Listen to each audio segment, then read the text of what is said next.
اینجا ورزشگاه جماعت دهات روشن ناحیه ظفرآباد است. 15 اکتبر سال 2021 روشن ظفرآباد در مقابل حاصلات ناحیه فرخار 3 ساعت قبل از بازی. ما فقط غالبیت در انتظار هستیم. تیاری جدی داریم و فقط برای غلبه ما این شهر اومدیم. Нас устраивает только победа. Уже посмотрим, на чьей стороне будет удача.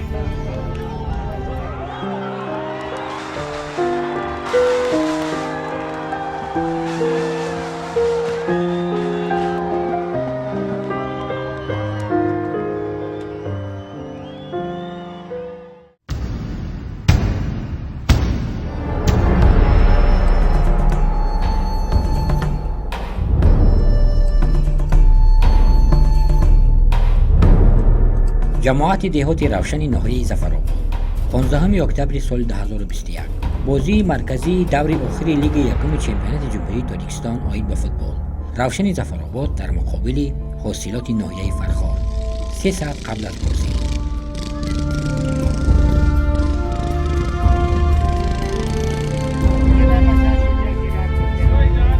ورزشگاه جماعت خیلی با دستگیری من همین بچه های خودی همین جماعت اساس خواهش خودی بچه های همین جماعت میخواهم با مخلص هم بسیارتر هستیم. این ورزشگاه اساس با دستگیری من همین یکی از فوتبال بازان همین دستی روشن خودش بازی میکند و هم تشکیل کردگی است، همین استادیون ساخته کرده آباد کردگی است. خورسمراد جمعیف البته و البته ما دستگیری میکنیم و میخواهد که در جماعت آباد شود، در آینده با خوشتر و زیباتر باوری داریم و لیگ عالمی برایم گفته دست اما امید این یکی از دیهای دوردستی جمهوری تاجیکستان وطن عزیزمون همین خیلی چیزا تشکیل شد، همین خیلی جوان مرتب برونیم آباد کنن، همین خیلی دستا برود و لیگ عالی برام سودیم خدا اگر خواهد این روز غلبه کنیم. اگر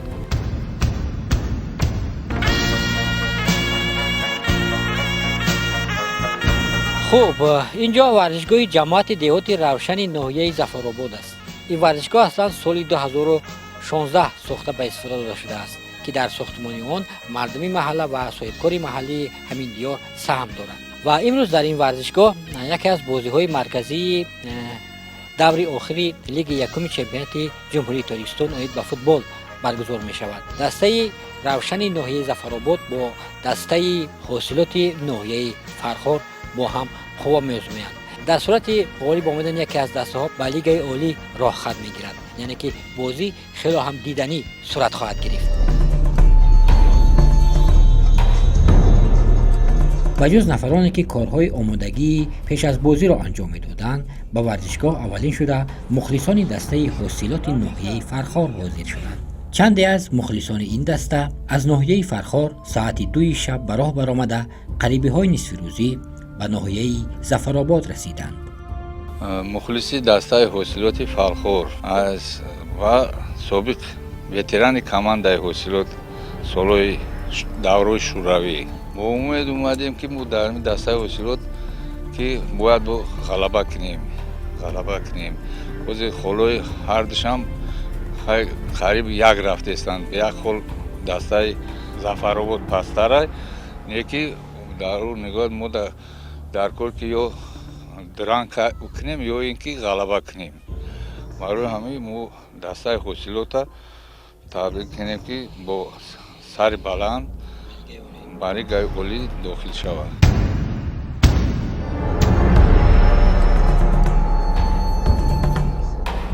ورزشگاه جماعت دهات روشن ناحیه ظفرآباد سال 2016 برابر تشکیل شدن دسته روشن ساخته شده است. در بنیاد این ورزشگاه راهبر و کاپیتان این دسته خورسمراد جمعیف سهم دارد. ما با یک گروه جوانانی که در اینجا ورزش دوستدار هستند با اون مصلحت کردیم با اونها به خلاصه آمدیم که همین ورزشگاه رو شیبرزور کنیم و ما با طریق حشر این کار رو به انجام رسوندیم و خیلی کار طولانی بود، خیلی زحمت زیاد کشیدیم و من امروز چخیلی در یک جماعت بله چخیلی که امروز من میبینید شما میدان дар ҳолати хеле хуб ҳастааст.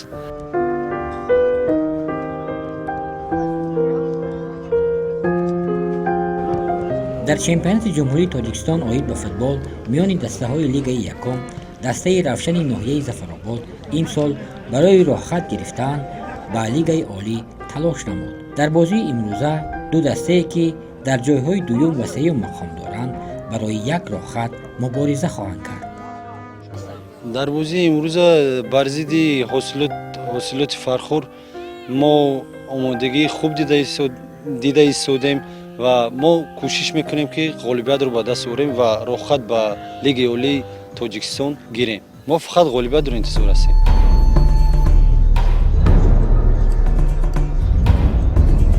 баъди чанде ба варзишгоҳ футболбозони дастаи ҳосилот ҳозир шуданд. вайсиддин сафаров футболбози дастаи ҳосилот аст.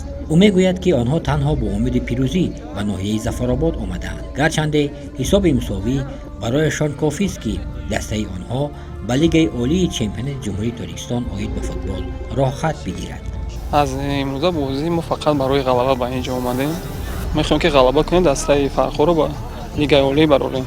омодагиҳо беҳтарин ҳастад. дирӯз сафар кардем, як шаб дар бобоҷон ғафуров истодем ва ҳама шароитҳо нағз буд. тайёрӣ фақат барои ғалаба. дастаи равшани зафаробод дастаи беҳтарин аст. аз ҷиҳати молиявӣ, аз ҷиҳати ҳаматарафа бозингарои нағз дорад. тӯли 2 сол аст ки ба ҳама маълум аст ки ин даста мехоҳад ки ба лигаи олӣ барояд ва имрӯза бозӣ ба ҳар ду даста гӯё финал аст. фикр мекунам ки ин хеле бозӣ дар лигаи якум бозӣ аст ки дар мавсими охирӣ маълум шавад ки ба дастаи лигаи олӣ мебарояд. фикр мекунам ки якум бор шуда. иҷрокунандаи вазифаи сармураббии дастаи ҳосилоти ноҳияи Фархо Қурбонали Шарипов дастаро барои бозӣ омода месозад. дар даври аввал дастаи онҳо клуби футболи равшани ноҳияи Зафарободро дар майдони худ шикаст дода буд. ӯ шогирдонаш бозам бо ҳамин умед ба майдон хоҳанд баромад. мо баъд аз даври 22-ум аз тайёрии бисёр хуб дидагим, тайёрии ҷиддӣ дидагим ва рақобати бо дастаи озодадори равшани Зафаробод барои мо бозии тақдирсоз аст ва мо кӯшиш мекунем ки ин бозиро фақат ба ғалаба анҷом медиҳем. барое ки мо бо 49 имтиёз ва як имтиёз фарқ дорад байни дастаи мо ва равшани Зафаробод. фақат барои ғалаба мо ба ин шаҳр омадем. раҳматулло Фузайлов сармураббии дастаи равшани ноҳияи Зафаробод ки қаблан дар дастаи ҳосилот низ ҳамчун сармураббӣ фаъолият кардааст, пеш аз бозии ҳалкунанда дастаи худро ба тамрин мебарад. ба гуфтаи вай ҳар ду даста имкониятҳои якхела доранд. ғолиб ҳамонест ки аз имкониятҳои худ самаранок истифода хоҳад кард. Заключительная игра, прежде всего, чемпионата первой лиги, она очень важная. Встречаются две команды, которые решают задачу выхода в высшую лигу. Так сложилось, так получилось, но, наверное, оно и к лучшему. Всем интересно, особенно любителям футбола, болельщикам. Нас устраивает только победа. Мы готовились, в принципе, подготовительный период прошел в норме, проблем никаких нету. Готовы играть, это футбол. И будем стараться выполнить свою задачу, а там уже посмотрим, на чьей стороне будет удача. Вам известно, я первую половину чемпионата работал в команде «Хасилот». Ребята достаточно опытные, хорошие. Команда хорошая, и не просто так она находится на втором месте. Изначально тоже ставилась задача выход в высшую лигу. Я думаю, вот именно так сложилось, что мы сейчас две команды решаем вторую путевку выхода в высшую лигу. шумори мухлисон лаҳза ба лаҳза зиёд мешуд. 2,5-3,000 мухлис барои тамошои як бозии зебо омада буданд. дар як гӯшаи майдон бо сармураббии дастаи хуҷанди шаҳри хуҷанд Рустам Хоҷаев дучор омадем. ба ҳамин варзишгоҳ омадем ки ҳамин бозии ранги финале ки барои роҳат гирифтани ба лигаи олӣ дастаи پرقوتی لیگ یکم روشن زفرآباد و حاصلات فرخور باوری داریم که یک بازی خوب میشد و اون دسته‌ای که غالب همین بازی میشد راحت به لیگ اولی مییابد و رقیب دستای لیگ اولی در سال آینده میشه.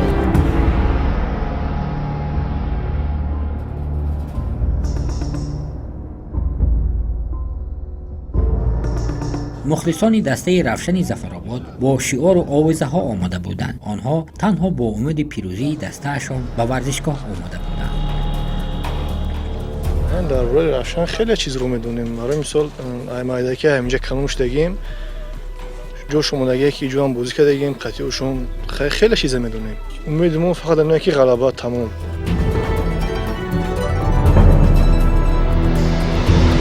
در صورت غلبه دسته رفشن به لیگ اولی چمپیونات جمهوری تاجیکستان آید به فوتبال راه خط میگیرد، اما حالت ورزشگاه برای گذراندن بازی‌های لیگ اولی چندان سازگار نیست.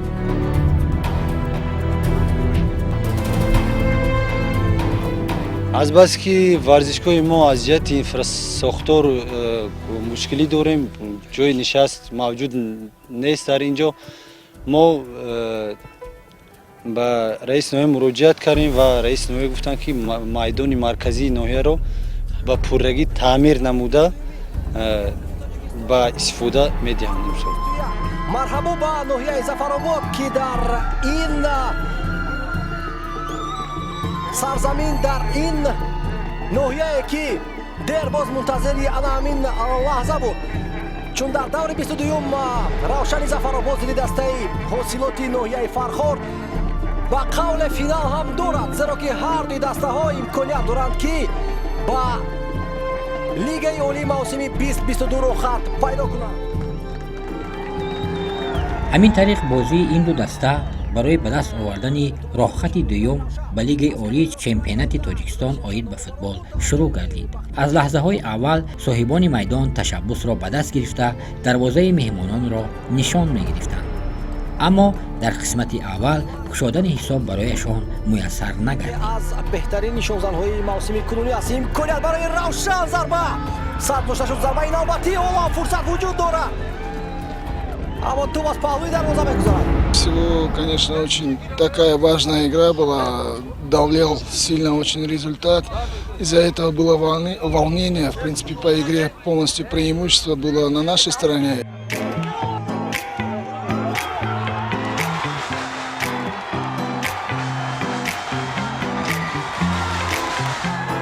انا همین خیل در آغاز قسم دومی بازی با یک گل زیبا صاحبان میدان حساب را باز کردند، ولی خرسندی صاحبان میدان دیر دوام نکرد. در دقیقه 62 مهمانان با گل زده محسن مدولایف حساب را برابر نمودند. از کنار چپ پرتاب توپ با داخل جریمه گل، امکانیت ضربه و گل. حسابی بازی برابر کرده میشد پس از پرتاب با داخل جریمه گل. چون این بازی ها مثل فینال است و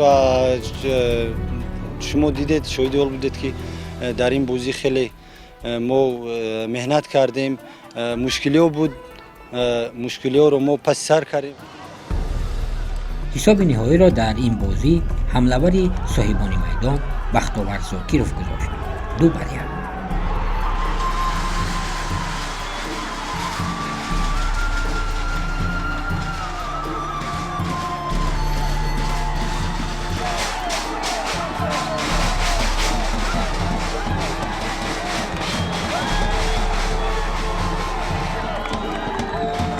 در انتهای بازی هرچند مهمانان با حمله های زیادی خود دروازه دسته رفشن را به نشان می گرفتند، اما تغییر دادن حساب برایشان میسر نگردید. دو با بازی در آورده بشد و نصرالله کبیرов صدای هشدک خود را بلند میکند. روشن ظفرآباد را خط لیگ اولی 2022 را به دست میآورد. دسته که اگه چند سال پیش تأسیس یافته. Из-за того, что результат давлел, отсюда было волнение, и в концовке не получалось у нас. А так хочу еще раз поздравить команду Равшан Зафаробад и себя, и спасибо ребятам, спасибо всему руководству и кто окружает этот клуб, спасибо болельщикам за поддержку, за такой исторический момент, то, что Равшан Зафаробад первый раз в своей истории выходит в высшую лигу.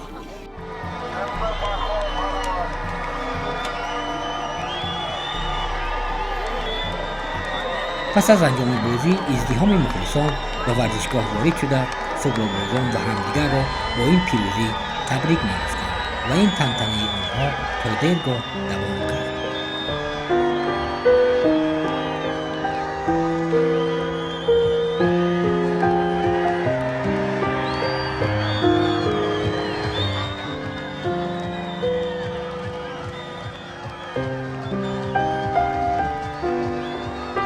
برای این کار ما خیلی سال‌های زیاد زحمت کشیدیم. من امروز شما شاهد حال شدید که ما بچه‌ها همه کسا خیلی خوب بازی نمودن و ما نتیجه خوب رو به دست آوردیم و روخت رو به لیگ اولی گرفتیم. به همه هواداران فوتبال ولایت سوخت تشکر عرض میکنم. از اون جمله مخلصان اشدی فوتبال کلوب خوجند و فوتبال کلوب سراوشان یک جهان تشکر میگویم که از راه دور آمده ما رو دستگیری کردن در این بازی. خیلی ما خوشحال شدیم و با دستگیری آنها ما نتیجه خوب رو به دست آوردیم.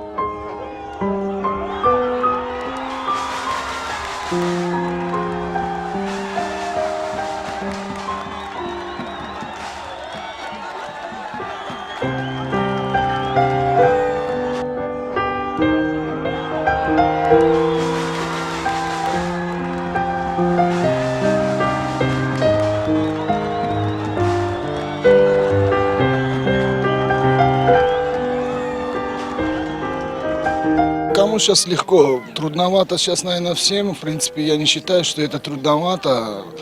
Естественно, сейчас отдохнем, отойдем от этого триумфа, а потом сядем с руководством, будем обсуждать свои планы на будущее. И, естественно, будет укомплектование команды, и, естественно, руководство будет ставить задачу на будущее.